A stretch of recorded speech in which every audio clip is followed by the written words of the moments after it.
Kamen Rider Blatt feels like to me a reimagining of the original Kamen Rider, because there's a lot of similarities.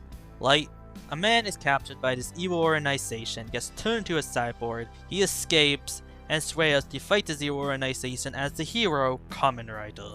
Kamen Rider Blatt is not just that, there's many things are different, like with our main lead, Kotaro Minami. His original family died because of this evil organization called Gorgom, and he was adopted by this family and raised like brothers with his best friend Nobuhiko. Now, the two brothers were both captured by Gorgom on their birthday, and it was revealed his stepfather was working for Gorgom, but his stepfather saves them. But sadly, Nobuhiko was left behind. But sadly, Kotaro couldn't save his father.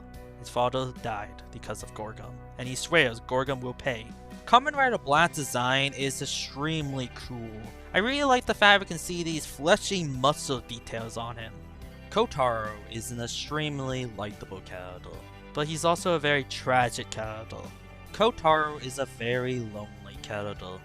He has people around him like his stepsister Kyoko and his brother's girlfriend Kasumi, but Kotaro fights alone.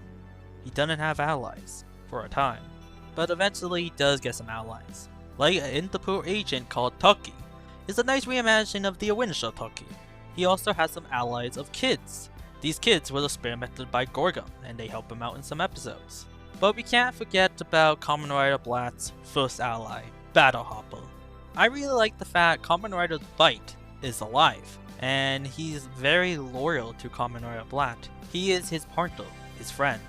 I like the fact Kamen Rider Blatt has two Bites. He also has Rosetta, but Battle Hopper has to be my favorite. I never thought they would be sad about a Bite sacrificing himself. Eventually, Kyoko finds out about Kotaro being Kamen Rider Blatt. She even saves Kotaro's life.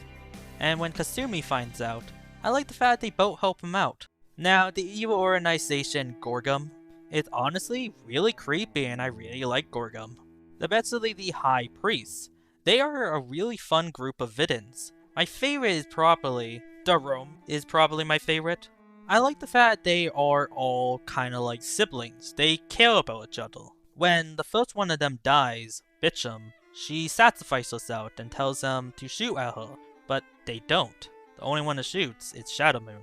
And we see how this affects them. They swear revenge for Bicham, and that leads to their deaths. That makes the villains very likable and actually makes me care about them. Now there's another villain I liked is Virginia. He's not really with the High Priest. I like his relationship with them. He kinda butt heads with them, but they're ultimately on the same side. A lot of time messing up the High Priest's plans. Virginia really wants to become the next Creation King, but this deception leads to his downfall. Now the Gorgom monsters. My favorite design-wise is probably Lizard Monster, just because it's a really well-made suit. But my favorite personality-wise is Whale Monster, because Whale Monster actually betrays Gorgom. He wants to protect the seas, and he makes a very sweet friendship with Kamen Rider, but he's also a really sad character. Now, Shadow Moon. I really like how Shadow Moon affects everybody, because Shadow Moon is Nobuhiko. And seeing how he affects Kyoko and Kasumi, Kyoko is heartbroken to see her brother like this, and Kasumi seems like she wants to join him, but she realized that's no longer Nobuhiko, her love. Now Kotaro is probably the most interesting one to see get affected by Shadow Moon, because they are destined to fight. Now can Kotaro really fight his own brother? Is Nobuhiko even still in now?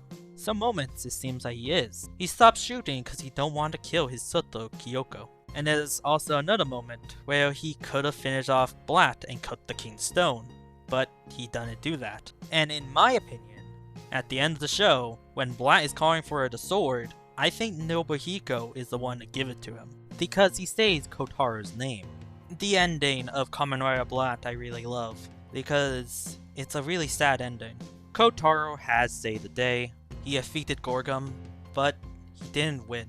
He lost. He swore he would have saved Nobuhiko, and he failed. He lost Battle Hopper, Whale Monster, and his brother, Nobuhiko. How can he go back to Kyoko and Kasumi and let them know their brother, their love, is dead? That's why he lies off, alone. And now, he's truly alone. Only thing he has is his menemies from a long time ago.